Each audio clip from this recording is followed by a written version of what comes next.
and the tech support, and also the ability lately to live stream and also archive the talks. So hopefully we have a group of folks down in Gold Beach, for instance, at one of our satellite campuses being able to watch this. Also the Southwestern Foundation, which while we do this free, if you would like to and have the capacity, the shameless plug for the foundation is that they're always looking for funds, especially to support scholarships for students in our area as well. And also to Oregon Resources Corporation, financial sponsor, and allowing this to continue to happen at the level that it has been for the last 5 or so years. It's my pleasure also to introduce the fact that I finally have all the talks nailed down this year. So out at the tables in front, if you have a place to post things, the next talk's not till March 5th, but if you'd like to take a few posters with you and distribute them around, you can get places that I won't get to. You can also get places that I would get to, so I'd be glad to have you take a few of those with you. It's not till March 5th, so put them up a little bit before, but you can hold them for a while. Next talk is going to be Carolyn Dreiger from the USGS talking about explosiveness in the Cascades. You can also look at the college website and find the geology department, look for geology lecture series. You can find out that on April 2nd, also a Saturday, just like March 5th, I've got Andrew Fountain coming down from Portland State University, a distinguished geologist in the state who's going to talk about changes in glaciation in the Cascades and throughout the Pacific Northwest. So it should be an interesting and timely talk. And if you enjoy this evening's talk on earthquakes, and hopefully you won't scare us too much over dinner, it sounded like maybe a positive note. On June 4th, we've got an Ocean Leadership Program distinguished speaker, Damian Safer, that's going to be coming to town as well. And he's going to be talking about a project in the Nankai Trough, our sister subduction zone off of Japan, and some of the drilling and research that's going on there. So we've got a lot of interesting things. You can keep track of that, and hopefully next year, fairly soon, on the college's website. So it's my pleasure to introduce to you this evening Rob Witter. And Rob works for Dogami and has for about the last 5 years. He's one of the coastal geologists out in Newport and has been spending a lot of time going up and down the 365 miles of our coastline, helping to document things that are going on and helping to prepare us and get us better informed about potential tsunami and earthquake, as well as other hazards, and basically the geology of the coast. He did his bachelor's work at Whitman in Walla Walla, and then went on to Eugene at the U of O, where he got his PhD. It's my pleasure to introduce to you this evening, Rob Witter. Thank you.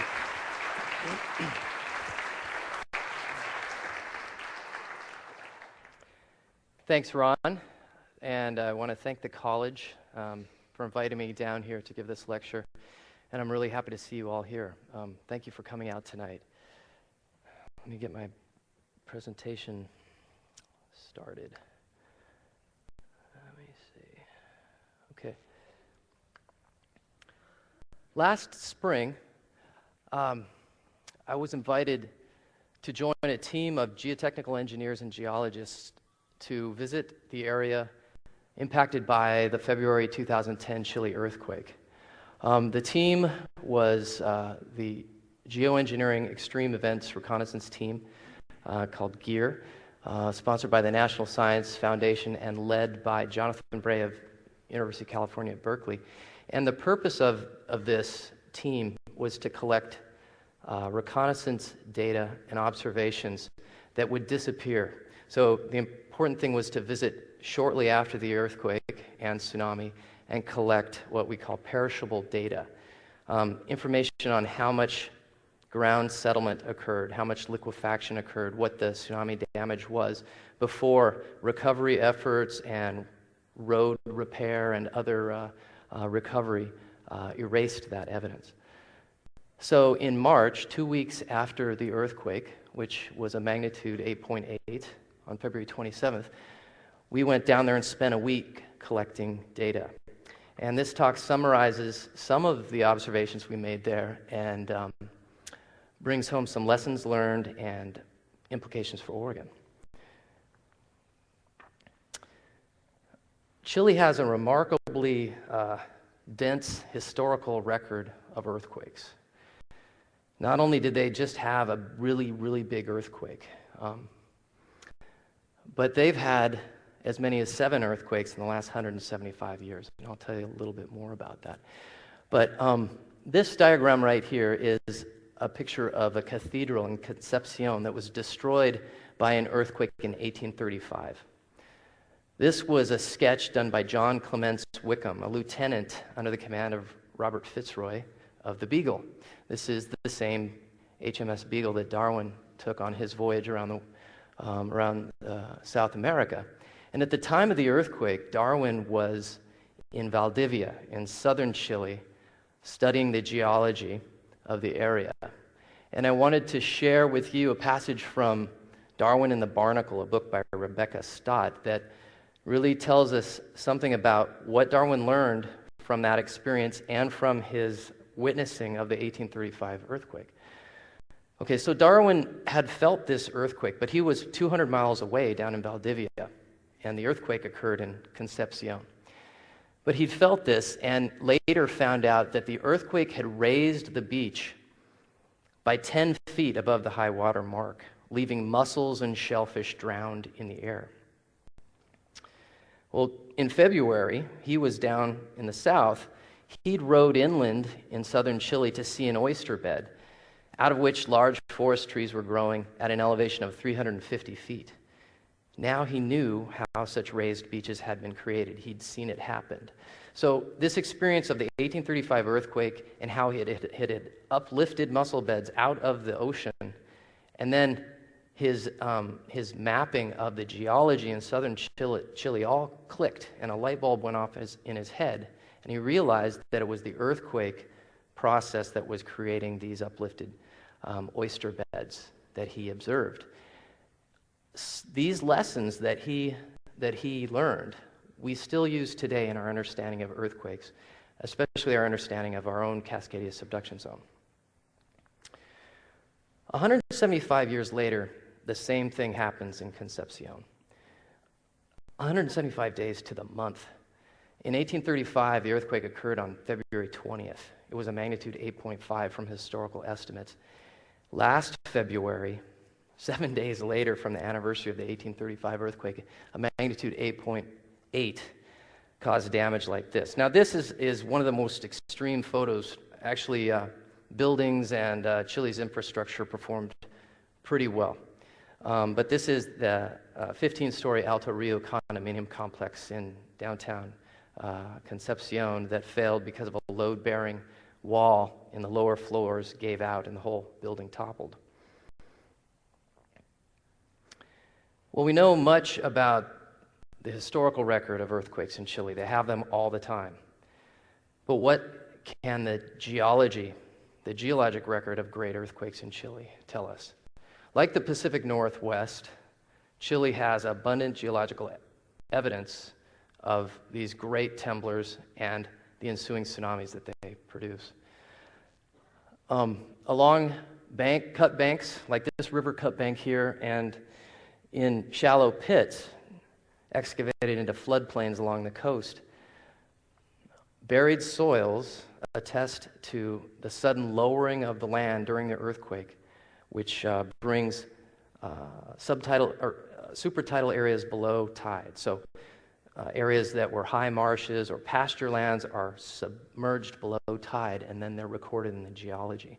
These bold, dark soils here record regional subsidence or regional vertical dropping of the land below tide level caused by the 1960 Chile earthquake and an earthquake in 1575 that was probably of similar size. Also, on top of these buried soils, often scientists have found sand layers that record a tsunami attending the earthquake and causing severe flooding of the low-lying areas around the coast. U.S. geologists and Chile geologists following the 1960 earthquake, and then as recently as the 1980s, have pieced together these stories and the geologic clues that have helped us understand more about our subduction zone. What the geology in Chile doesn't tell you, though, is that there are these lesser giant earthquakes in 1837 and 1737 that were greater than magnitude 8. They're known from historical documents from Spanish missions that occurred between these two giant events, but they're not recorded in the geology. That's the type of earthquake that probably occurred, that occurred in February. Now, this is a map of the tectonic setting of the Andean subduction zone. So I'll take a minute to kind of explain what's going on down there. Let me go back. Sorry about that. South America is over here, the South American plate, and it is converging toward the Nazca plate at the rate of about 7 centimeters per year, or roughly 3 inches per year. They're moving together. And where they run into each other, there's a giant fault. We call that a megathrust or a plate interface fault. But this is the master fault that causes these giant earthquakes that create tsunamis. They have these down in Chile, and they reach the sea floor along the Peru-Chile Trench. And this is very similar to the structure and the offshore bathymetry of our own Cascadia subduction zone. So just a couple features to get you acquainted with south central Chile. Concepcion is here. The February 2010 earthquake epicenter is located at the star, and here's Santiago. There's a lot of features that are similar between Chile and Oregon and Northern California. For example, they have a coast range here, and then a long, kind of linear valley, inland valley, where Santiago sits. So I kind of think of Santiago as kind of like a Portland.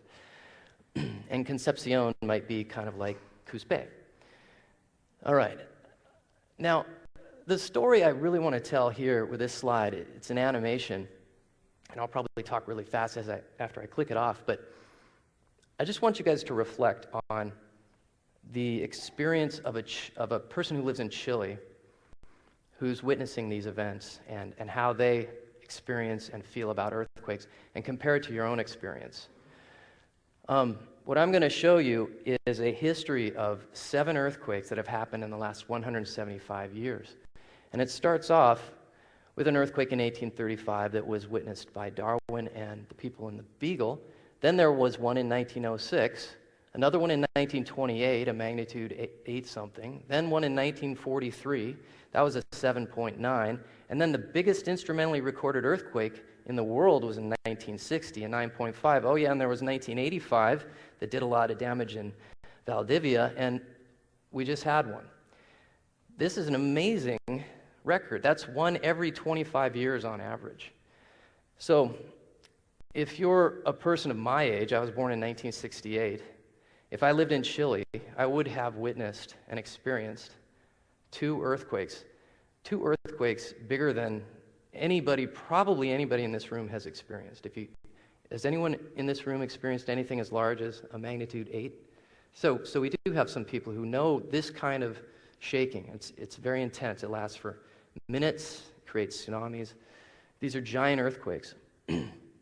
If you're as old as my father, who was born in 1941, you would have lived through 4 giant earthquakes, including the 1960 southern Chile earthquake, which was a magnitude 9.5 and the largest instrumentally recorded in our history. Well, let's talk about a little bit how these earthquakes create tsunamis. This is a diagram that was developed by Brian Atwater and is used in a public education pamphlet that's been very helpful in helping people learn about earthquake hazards and the tsunamis that they produce. In the diagram over here, it shows a cross-section through a subduction zone. And this is a generalized cross-section that can be applied to our own subduction zone here in Cascadia or to the Andean subduction zone. And it involves the convergence of 2 plates. One plate is a buoyant continental plate, usually, the overriding plate that's moving towards a denser oceanic plate. So in South America, we have the South American plate here, and then this is the Nazca plate. And they're coming together at about 3 inches per year. And where they get stuck, friction causes the two plates to lock together. That's often called the locked zone.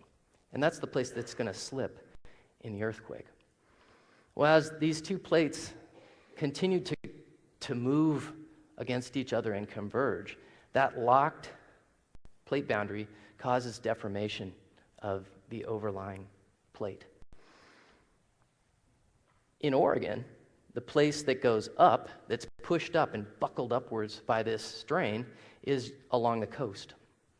It's not always that way in every subduction zone, but that's the way it is in Oregon.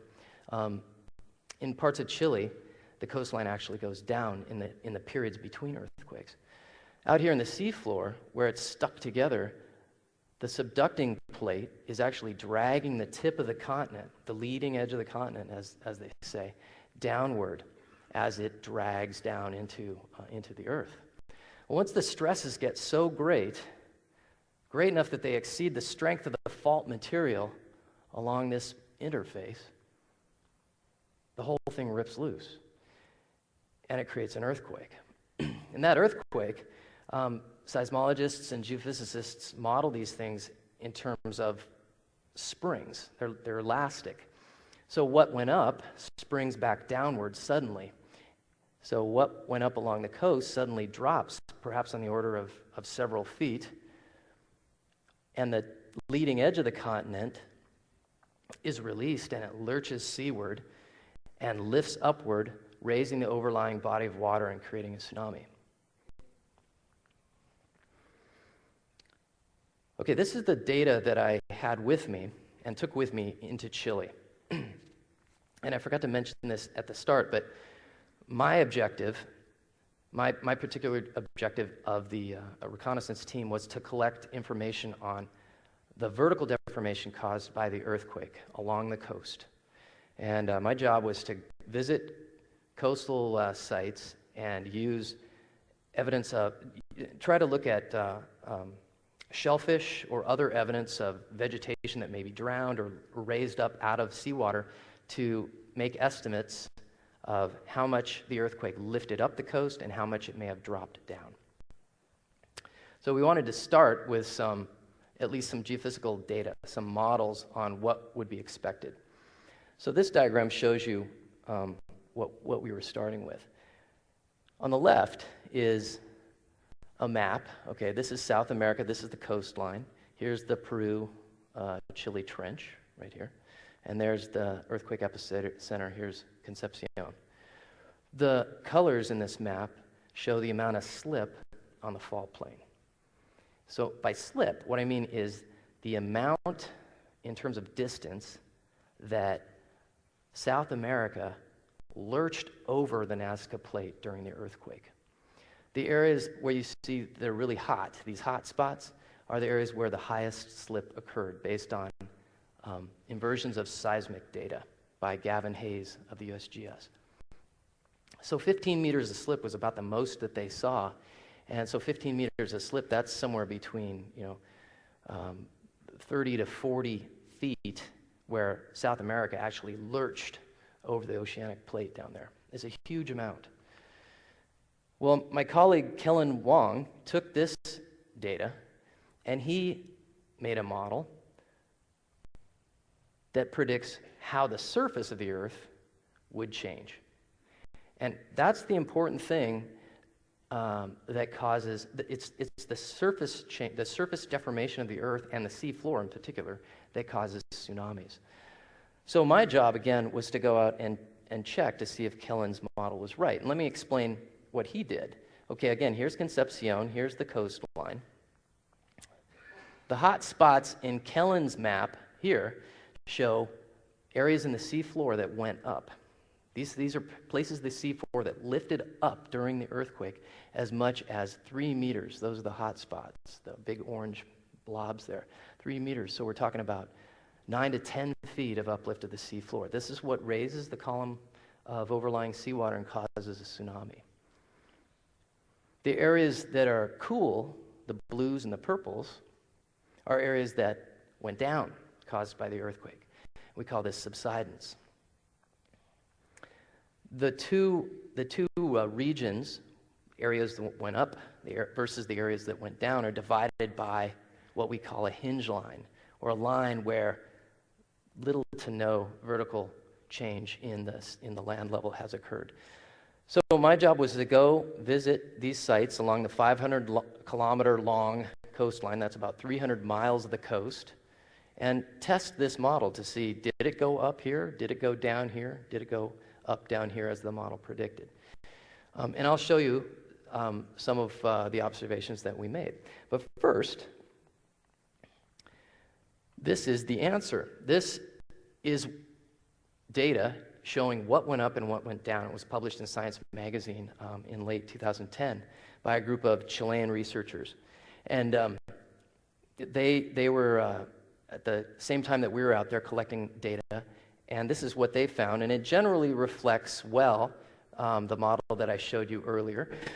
So let me here's the coastline. This is a little different perspective. Here's Concepcion. Here's the epicenter of the February earthquake right here, and here's the trench. You can also see the 1960 earthquake rupture occurred down here, and then there were some other historic ruptures that occurred to the north. The 1835 earthquake basically occurs over almost the same area as the earthquake that occurred in February. Well, the red arrows indicate uplift, areas that went up on land that these scientists were able to document. And that length right there is about 1 meter or 3 feet of uplift. The blue arrows point down, and these indicate areas of subsidence. So the good thing is that up here around Pichilemu and to the north, they saw a little bit of uplift, which was consistent with Kellen's model. South of Pichilemu, in a town called Bukalemu and Iloka, they observed about 0.5 meter or 1.5 feet or so of subsidence. And then toward the south, they picked up some more uplift. The main finding was the enormous uplift on the Arauco Peninsula, which was very different from what models predicted. And geologists are now speculating that there may be some shallow faults in South American plate that were triggered simultaneously with the subduction zone earthquake that may have caused these much greater uplifts. And by greater uplifts, I mean as much as 10 feet or more of the coastline. I want to go back. There was one thing I forgot to mention on this. This diagram here shows you the vertical uplift and subsidence caused by the earthquake. But the really fascinating thing about this model is that it also shows you the horizontal motion of the surface of the earth caused by the earthquake. And this is something that I think is sometimes difficult to grasp. It's not just, things don't just shake and go up and down, but the land actually moves, and it moves a long way. These model data have been substantiated by GPS measurements in Concepcion that show that Concepcion moved 10 feet to the west during the earthquake. To me, that's remarkable. I mean, I'd be in the seats here if it happened right now. Okay, so the next part of my talk is really kind of a travelogue where I'm going to summarize just some observations at a few of the sites. And just to give you a sense of scale here, again, this is a map. This is a Google Earth image. Concepcion is about right here. The earthquake epicenter was approximately here. This is the coastline right along here. Valparaiso and Santiago is about here. These are yellow contours that show every 0.5 meter of uplift from Kellen Wong's deformation model. This blue contour is the area that subsided based on the model predictions. And then this would be the hinge line, or the line of very little uplift or subsidence. The impact area, the whole area that was impacted by the earthquake, is approximately 300 miles long. That's about the length of the entire Washington and Oregon coastline. And our job was to rent a car in Santiago, drive out to the coast, navigating through all the damage and roadway reroutes, and then continue down almost the entire length of the coastline and make as many observations as we can. So I'll just summarize here. The highest uplifts were down in this region here near Tarua, Lebu, and the Arauco Peninsula area, where we're talking about areas where we measured using shellfish uplifted out of the intertidal zone. We measured uplifts of about 3 feet to over 10 feet. As you went north towards Talcahuano, place heavily hit by the tsunami, and Concepcion, those uplift estimates fell slightly. We're talking about 1.5 feet to maybe 3 feet at the most. And then further north into Dichato here and toward the north, it was still uplifting along the coast, but about 1 to 2 feet. The interesting thing that was predicted by the model, and then I think corroborated by field evidence, was these areas here, Bucalemo and Iloca, and I'll show you photos from that, where there was circumstantial evidence that indeed the shoreline had come up. And that was based on evidence of erosion and higher water levels. And then farther up, there was very little evidence of vertical deformation to the north. But let's see what this looked like. So this is one of the places where we documented the highest uplift. And really, Andre Tassera, a colleague in Chile, was the person who made this measurement. And what he's using is this coralline algae. This is coralline algae, Lithothamnium.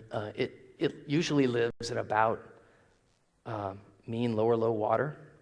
So it's associated with that kind of level of the sea. And here it is, raised well above tide.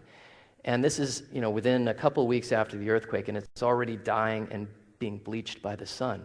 So it's a very easy indicator species to make measurements. And we did similar measurements on this type of organism as well as barnacles and mussels. And there's considerable uncertainty in this, maybe a foot or two of uncertainty, but it gives you the general idea of places that went up and what the magnitude was. Well, in this particular location, Andre measured the upper growth limit of this algae to sea level and then corrected that to the tide using tidal models and came up with an estimate of about 10 to 11 feet of uplift to this site. You can also see these are a species of kelp here, and they're usually down kind of in the mid to lower intertidal zone, and they're completely raised upward, and they're all wilted and dying. This was a common site in this area of the coast down here in Lebu and the Arauco Peninsula. This is Isla Santa Maria. This is located kind of just to the south of Concepcion. And it was a place that was visited by Robert Fitzroy and the Beagle after the 1835 earthquake. And there's an interesting story that goes along with that. In February, Chilean scientists estimated that the entire island uplifted by about 10 feet. And you can see this is a shot of the island looking toward the south after the earthquake. And these extensive raised wave-cut platforms are the evidence. That and as well, if you were to go down there, you would see raised mussel beds, coralline algae, and other intertidal species lifted up into the air and dying. This is remarkably similar to what happened in 1835 and is a testament to the earthquake cycle, and it just repeats itself. In 1835, Robert Fitzroy and his crew came here and they noticed, they arrived at Santa Maria Island weeks after the earthquake. They had known that there was an earthquake. It leveled Concepcion, destroyed the cathedral that I showed you earlier. But they noticed when they got here, it was very strange. There were these raised beaches with dead and dying colonies of mussels and other shellfish, and they're very puzzled. And then they went out and they made a navigation chart of the bay. Fitzroy and his crew estimated that after the 1835 earthquake, the island was raised about 8 to 10 feet.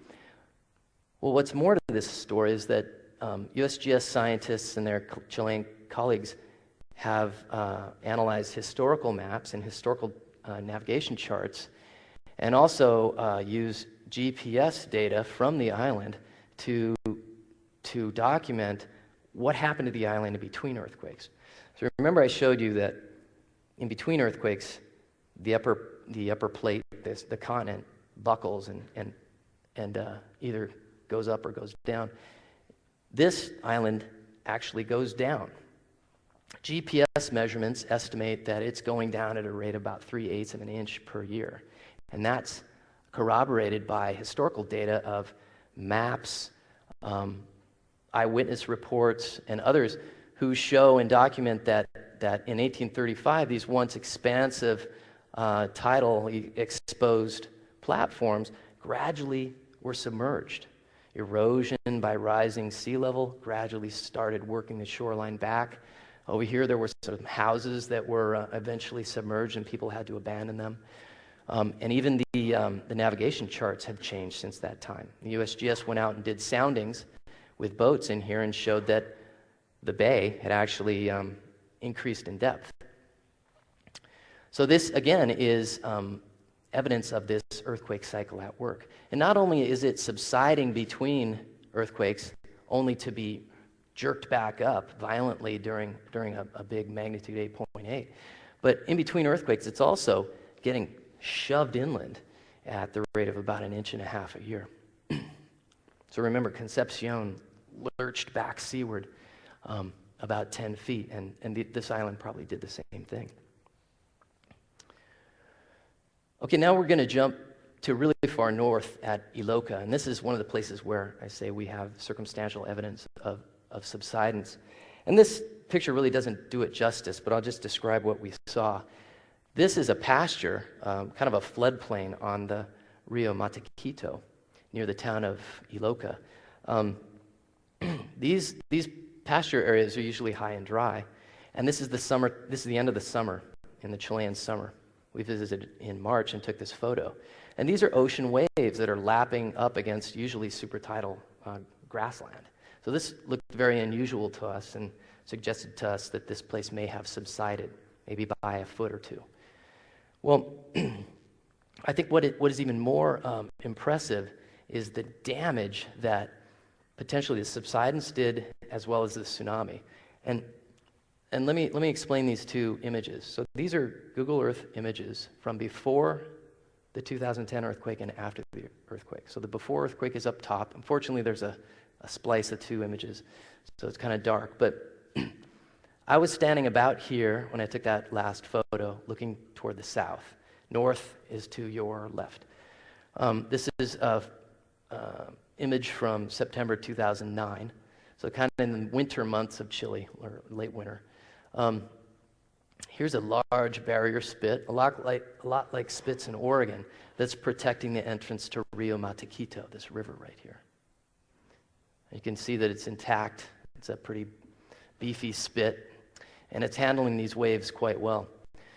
After the earthquake, that spit is all but gone. There's a little remnant right here, but there's all kinds of evidence. You can even see washover deltas here, where the entire spit was eroded away and wiped out.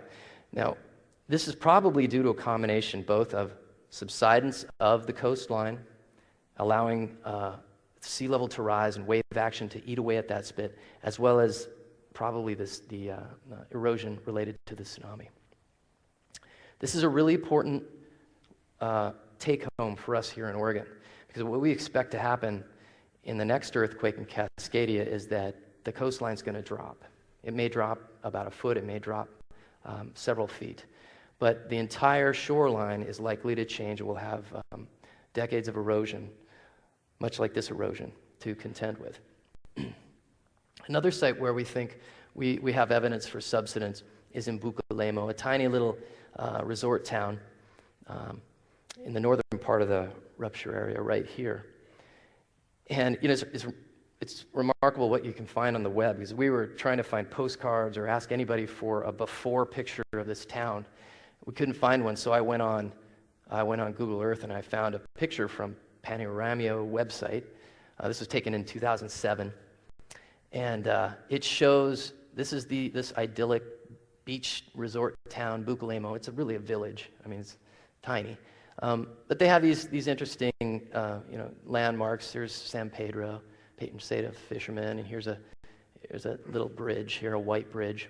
They had a beach, probably, 100 feet wide beach, dry sand, place that families love to come visit. Okay, this is what it looked like before the earthquake. Okay, here's San Pedro, here's the bridge, and this is when we visited after the earthquake, about 2 weeks afterwards. And remember, this is in the waning stages of summer. So wave action is low. It's much like our coast. You don't get big waves in the summer. We've got the waves all the way coming through underneath that bridge and well behind these rocks. Something that maybe happens in the wintertime in that area, but very unusual in the summer. And we're estimating the subsidence was probably a foot or more in this area. Something that's also impressive, the next shot I'm going to show you is in this photo, if you're over here, I'm beyond this building looking back towards San Pedro. Okay, now we're out here, closer to the ocean here, looking back at San Pedro. Here's the building I just pointed to. The bridge is behind this rock. And here's that beautiful beach. Again, a panorama shot from before the earthquake. Fishermen used to park their boats out there. In fact, they'd take them with their trucks and back the trailers down this boat ramp here onto sand. This entire area used to be a beach. And when we visited the site, it was completely eroded away. Now, again, how much of that's due to tectonic subsidence caused by the earthquake versus erosion due to the tsunami, we're not certain. But again, a lesson that we should heed here in Oregon is that subsidence can dramatically affect the coastline. Okay, so what about earthquake shaking? And how long did it happen, and how strong was it? This is a shake map produced by the USGS for the February 2010 Chile earthquake here. Here is roughly the area of the fault that ruptured, and these colors indicate the level of shaking. And I'll review what they mean in a second, but let me just throw some jargon at you. The peak ground accelerations at Concepcion from seismographs were 35 to 65% G. So what does that mean? That's a relationship with respect to the acceleration due to gravity. So if you jump, you have to jump at the acceleration of more than 1 G to overcome gravity. But that's about as far as I get, understanding what that means. What does 35% G mean? That was the peak ground acceleration. Shaking that you could feel lasted for about 1.5 to 2 minutes. Go home tonight and click your stopwatch on it and just think. Watch it for 2 minutes and think that you're witnessing shaking. That's a long, long time, 2 minutes. So how can we really understand? What kind of damage is caused by 35 to 65% G? Or what do we really feel? Well, fortunately, they've made a relationship between how we perceive shaking and the instrumental intensity. And I'll go to the next slide to kind of explain this. Here we are. This is the instrumental intensity. And the highest shaking levels in Chile were about an 8. And this equates to perceived shaking of what they call severe. Okay, or the potential damage might be moderate to heavy. Well, what we're talking about is considerable damage to buildings, some of them collapsing. We're talking about chimneys toppling over, poorly built structures, and this is really common in Chile. Anything made out of adobe, unreinforced brick, clay tiles on their roofs, completely crumbled, collapsed to the ground. Factory stacks, columns, monuments, and walls, those things are at risk of toppling. Heavy furniture is overturned. That's the type of shaking, and that's what these relationships are really telling you about. In Santiago, the shaking was more like moderate to strongly perceived, and over other parts of the coastline, outside of Concepcion, it probably would be somewhere between very strong and severe. And I'll come back at the end and relate what we anticipate we might feel, we might perceive in terms of shaking for Cascadia. Okay, now this is just some more pictures. These are pictures about damages to bridges, and Concepcion was really kind of the most astounding in terms of damage to its bridges. It's right on the Bio River, and it has 4 bridges. This bridge up here, the Puente Bio, was a very old bridge. I think it was built in the 30s and actually had been abandoned for vehicle traffic and converted just to a pedestrian bridge. And the span just completely crumbled and collapsed. And this was mostly due to liquefaction of unconsolidated sandy sediments in the floodplain and in the river. This bridge down here was interesting, Puente Yacolén. This is one of the primary bridges to get from point A in the city to point B across the river. And liquefaction along the piers on this side caused the whole bridge to move laterally towards the river, which caused this span to separate from the abutment and drop down. So what the road department did was quickly find a bridge. I don't know where they store this thing. They had a fixed bridge, and they just spanned the gap. And that allowed traffic to go from point A to point B in Concepcion. There were huge traffic snarls and huge delays caused by this. But one of the things I really was impressed by was, despite all this damage, despite collapsed bridges and failed roadways, the Chile Transportation Department had workarounds, fixes, or bypasses that allowed me from Oregon, of all places, to rent a car and drive everywhere we wanted to go. They fixed it. And I was very impressed with that. Engineers at ODOT say that our bridges are not in as good shape as Chile's. Here's an example of what historic 200-year-old masonry, how that performs in an earthquake of this magnitude. It just completely collapses. And this is along Ruta 5. It's their equivalent to I-5 down the center of the country. Of course, this wasn't being used actively for traffic as much as just a really old bridge.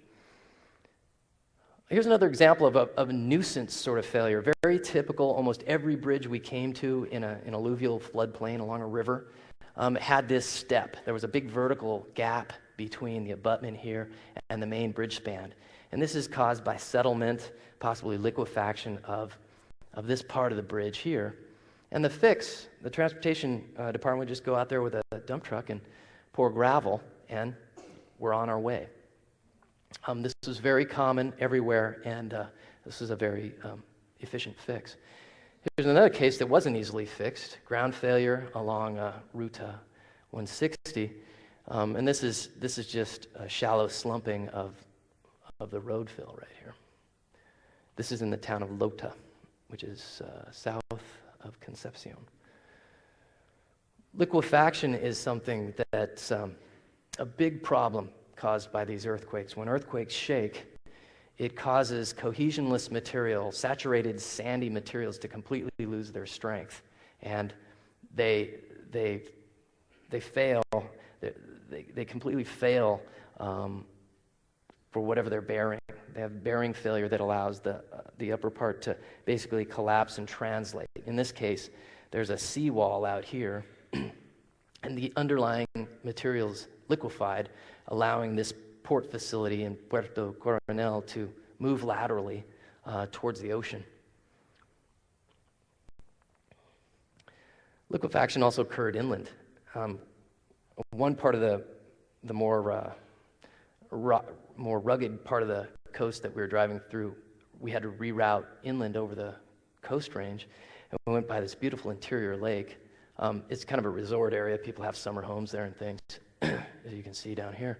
But extensive liquefaction in lake soils right here. You can see these big cracks where this whole area is moving towards the free face in the lake. This is an area where the road failed right here, and we had to bypass around here. These are trees that once grew, they were above water, and the whole place laterally shifted into the lake. It's like a shallow landslide. These little settlement scarps here are affecting this vacation cabin. Big earthquakes, deep-seated slides like the one in this photograph from El Yali National Park were very uncommon. This was really the only one I know of. There were very few of this size. And in terms of size, this was taken from an aerial reconnaissance flight. I'm not sure. I'm guessing this is maybe 100 yards or maybe 150 yards or so. But geologists attribute this to the fact that it was in late summer and there were very low groundwater levels. Here in Oregon, we're likely not to be so lucky. We're generally pretty saturated here, and even in the winter months, it's even more of a concern. But I think earthquake-triggered landslides are probably something that we're going to face in the future. What about the tsunami? Okay, so I have some photos. This was a secondary objective of our team, and we really just were able to collect just a little bit of information and observations. But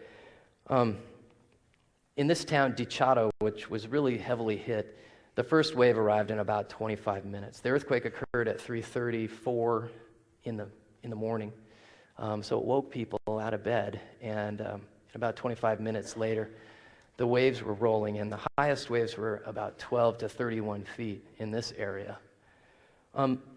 Remarkably, even though 1,500 homes were destroyed, very few people lost their lives in this area. And I want to talk about that at the end, too. People have an understanding. Their grandparents, their parents, they've witnessed these events, and they pass that experience down to their children, and they have a family history, and there's a culture of preparedness in Chile. And I think it's something that we need to consider here in Oregon, because we don't have that sort of cultural awareness that they do. The buildings that suffered most in the tsunami zone were wood frame structures. These things are just literally lifted off their foundations by the wave. So in this photo on top, it really illustrates well a wood frame structure that was ripped up from the tsunami, floated across the street, and smashed into this reinforced concrete building here, which held its ground, didn't move. The elevation of the wave was 20 feet high, the second story of that building. The lower photo is another example of a structure that had a strong reinforced concrete block lower story that, despite the fact that all the windows and doors are blown out, it survived. But the upper story was lifted up and slid off the lower story. So reinforced concrete structures do pretty well as long as you can get up to the upper floor. On the outflow of these waves, scouring is something that was observed, and it damages wharfs and docks and undermines foundations. Oh, I wanted to go back. Thing about survivors, well, it's really about casualties, is 521 people died. That was from the Chilean government's estimates of the casualties in the earthquake and tsunami total. But only less than a quarter of those are attributed to the tsunami. And that's remarkable considering that more than 200,000 people lost their lives due to the Indian Ocean tsunami. So these are, very different events. This is a place where there's a cultural awareness of tsunamis and earthquakes and what to do. And I think it's something that we can learn a lot from. Here's a picture from Talcahuano. Debris, fishing vessels, shipping containers, trucks became battering rams. Again, big concrete structures seem to survive, but wood frame homes wouldn't survive that, floating around.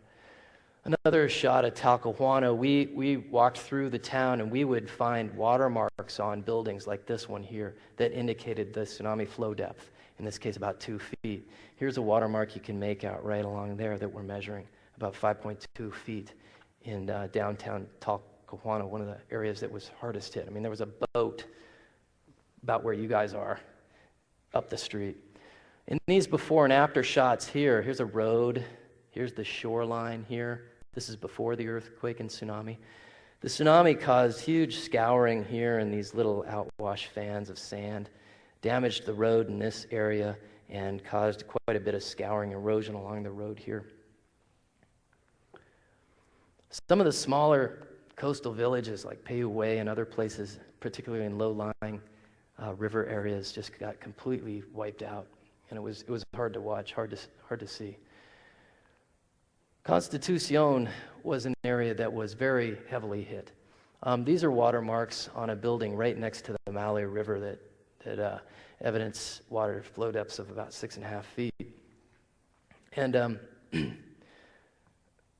the destruction here was so stunning, we actually didn't really know what to do. There were front loaders driving up and down the street, and it was just, even 2 weeks after, still traffic was crazy. You wanted to watch out for these heavy equipment trucks and front loaders that were literally still lifting debris out of the roadway and piling it wherever they could just to make the path so we could get through, so people could get through town. Huge devastation in this little fishing village, kind of in the central region. The real story here is that the people most vulnerable to the tsunami were visitors, were campers, were what sociologists term transient populations. Basically, that means people from Santiago or people from the valley is what we would say. People who don't know what it's like to live on the coast and experience these earthquakes and know that there's a tsunami. This was the waning days of summer, and it was on a weekend, and people were partying on this island. They were camping, having a great time. It was a beautiful, beautiful weekend, but the only way to get here is a boat, and there's no high ground, and there's no way to escape. So this is an area that was where there was a lot of casualties during the tsunami on the La Isla Orego. Peihui and Coralline, two towns to the north with campgrounds and were very popular visitor sites, are other areas that had heavy fatalities of visitors. This map shows Constitucion and the area of inundation that was mapped on post-earthquake imagery by this French team led by Armijo. It shows that this industrial facility got completely overrun by the wave. Kind of about a quarter of the downtown city here was flooded near the river and then up through here. Those two photos I showed earlier are in this region here. There was apparently damage to this bridge from torpedo thing, well, I should just say debris, really, that became torpedoes that hit the base of this bridge right here and damaged it. And the run-up where it floods this airport over here was about 16 feet. To the north, this is a tiny village called Pichibuti. Damage to bridges was another result of this tsunami. Here, the tsunami, just the hydraulic forces of the tsunami just pushed this bridge off of its abutment right here. There's a separation here of about two to 3 feet. The interesting thing that we noted is there's debris in the railing here that suggests the minimum flow depth was probably 17 feet, and eyewitnesses told us that it was above the upper railing of that bridge, so it may have been as high as 21 feet. Another story was there was a school bus behind the bridge over here that was pushed upriver probably about 100 yards or so. Their fix was to just make a temporary span with an earthen fill bridge across the creek here. And that was the response, and we drove along. Again, I mean, it was remarkable the fixes that the transportation department did to keep the transportation system in working order. Here in Bukalemu, this is the area that subsided. We measured flow depths based on damage to buildings. This is a site closest to the ocean where the flow depth was about 11.5 feet. And as you go into town, the flow depth dropped. We saw watermarks on this building about 5 feet high. We visited with the gentleman who owns this carniceria. The entire inside of his shop was gutted and flooded, and there were watermarks in there. Here at this little grocery store right here, just the tiniest flow depth measurement here was about 1/3 of a foot. So what are the impacts? So kind of summarizing things now, 521 people died in this earthquake, but only 25% of those were caused by the tsunami. And I think this is a real important lesson for us, and it stresses the importance of preparedness and understanding these hazards, especially to those of us who live on the Oregon coast. More than 200 bridges were damaged, 50 of them collapsed. NODOT tells us that our bridges are designed poorly, more poorly than Chilean bridges, or I should say that they may be older than the Chilean bridges and probably won't perform as well as Chilean bridges. Over 80,000 housing units were destroyed, multi-story buildings, 4 of them collapsed, more than 50 were severely damaged. Hospitals really had a hard time. There were some collapses, and some needed to be completely rebuilt. The big problem with hospitals is that they're dependent on all kinds of other lifelines like water, communication, electricity, everything that keeps the equipment and the instruments running in the hospitals. When the blackout occurred, over 90% of the population, that shut down the hospitals. Power losses shut down telecommunication systems, and there was water, sewer, all these other lifelines that had issues, and they are all interconnected and interdependent, and that led to more problems. The total economic losses were estimated at about $30 billion. So let's talk about Cascadia and kind of do some comparing. Again, this is the shake map by the USGS for the 2010 earthquake. Here's the epicenter. Here's Concepcion. Okay, remember the highest ground motions along the coast are very strong to severe, something that's going to knock down your chimney, turn over heavy furniture. For a magnitude 9 Cascadia event, the first thing you notice is the area of the fault rupture is twice as big as the area that ruptured in Chile. This is about 300 miles long, whereas this is over 600 miles long. And this is kind of what we think would happen if the whole thing ripped. The real reason so what we expect is that the ground motions are probably going to be equivalent or slightly stronger, but more importantly is it's the duration. It takes 5 minutes. If the earthquake starts here, it'll take 5 minutes for it to propagate at the speed of about 3 kilometers per second from this point all the way up to Vancouver Island. So that's 5 minutes of strong ground motions. That's considerably longer than the 2 minutes here, and it's consistent with the 5 minutes of earthquake shaking in the 2004 Sumatra Andaman Islands earthquake. Well, some people have been asking, we have, the tsunami is likely to be about the same order of magnitude, 30 feet to maybe 40 feet high, is our most likely estimate. But right now, Oregon has a threat of 2 tsunamis. A distant tsunami from earthquakes that occur around the Pacific Rim, like Alaska. In 1964, we had a big tsunami that hit the Oregon coast. And then, of course, the local tsunami caused by this fault right here, the Cascadia Fault.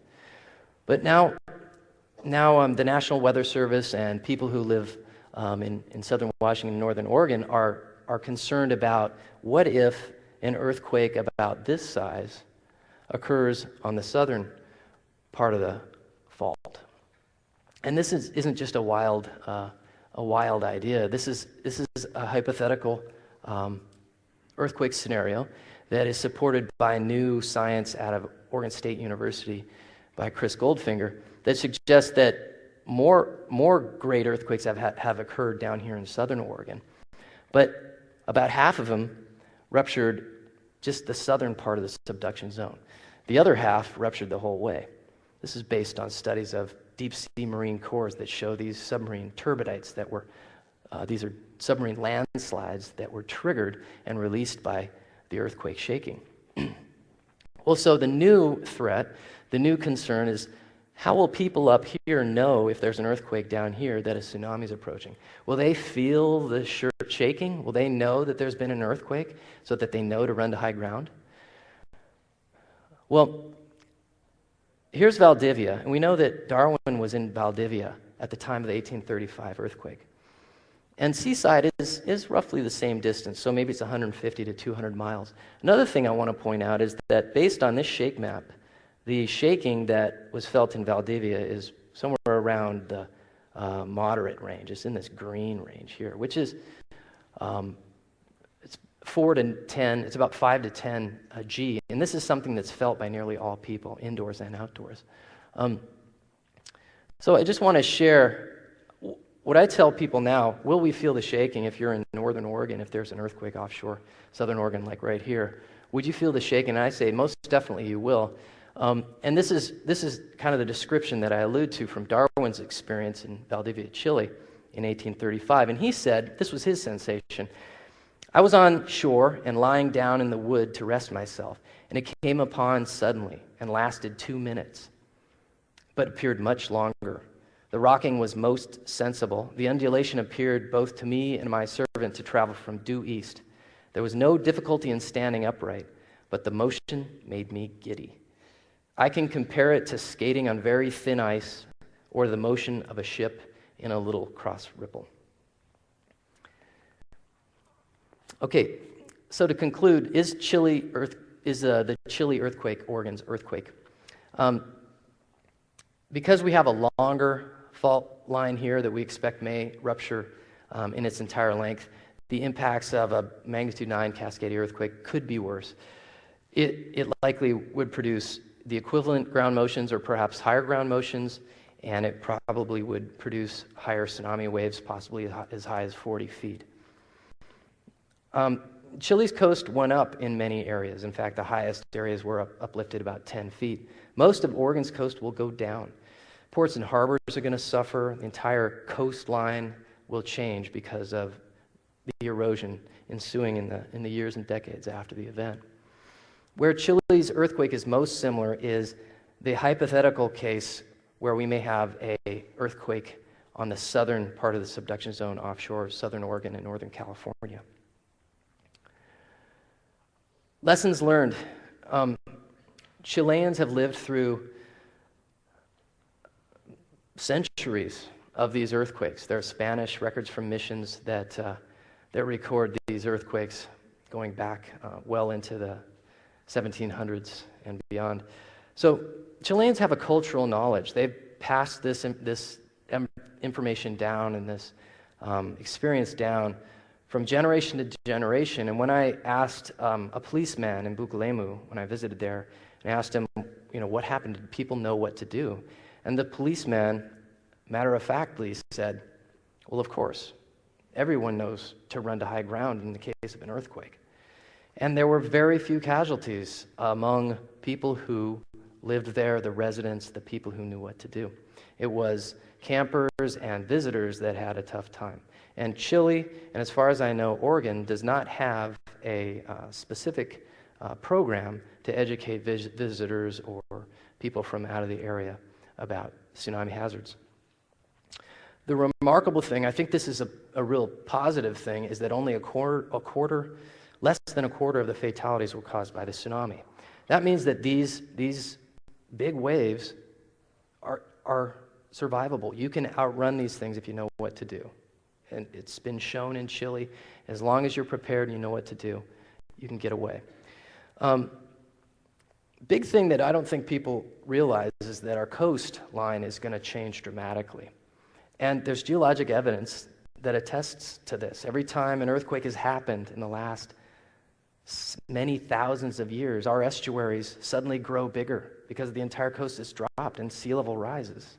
That floods the shorelines and the areas of those estuaries that now are above tide or in the upper intertidal zone. So these flooding impacts are likely to last for decades, and they'll come along with some erosion hazards as well. Finally, the tsunami impacts varied widely, and this surprised a lot of people, but from my experience with modeling tsunamis, with the modelers I work with, it's not. In low-lying areas, in coastal valleys and things, tsunami waves collapse and they go in, and they're fairly low. In bluffs and high areas where the topography ramps the tsunamis, they go a lot higher. So this was something that people realized. The waves were very variable in their run-up elevations. And uplift they're lucky. They have uplift. Where the coast went up, that mitigated the tsunami impacts. It decreased the level that the tsunami was able to reach, but areas that subsided were flooded even worse. So that's my story from Chile, and I'd be happy to entertain some questions. If you'd like to read up more about our reconnaissance investigation of the impacts of the 2010 earthquake, you can get a copy of our report online here, or just Google Chile Earthquake Clearinghouse. And then you can also get a lot of information on what to do in the event of an earthquake and tsunami here in Oregon by going to OregonTsunami.org. And we have tsunami evacuation maps on that website and tips on how to prepare yourself and what to do in the event of an earthquake. So thanks for your attention, and thanks again for coming tonight.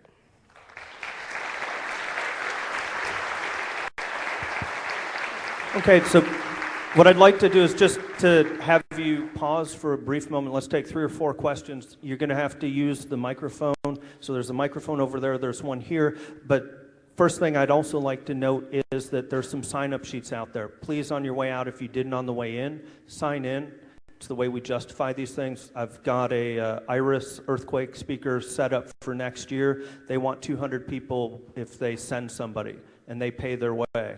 So take a minute, sign up. Also, if you have a place to post some posters, they'll be out there as well. So I got one question over here. If somebody wants to use that one, we'll take a couple questions, then we'll pause for those of you that have other things to do this evening. But before I give Tom Forgash this, because you'll just hold it, I want to thank Rob for coming down. This is about the 6th year that in the vicinity of the anniversary of the last great Cascadia event that I've gone out on an edge and invited somebody down to talk about earthquakes. And I wanted to wait until the end of the talk to say that. I may be premature anyway, but it's something that brings things together, I think, in a timely manner.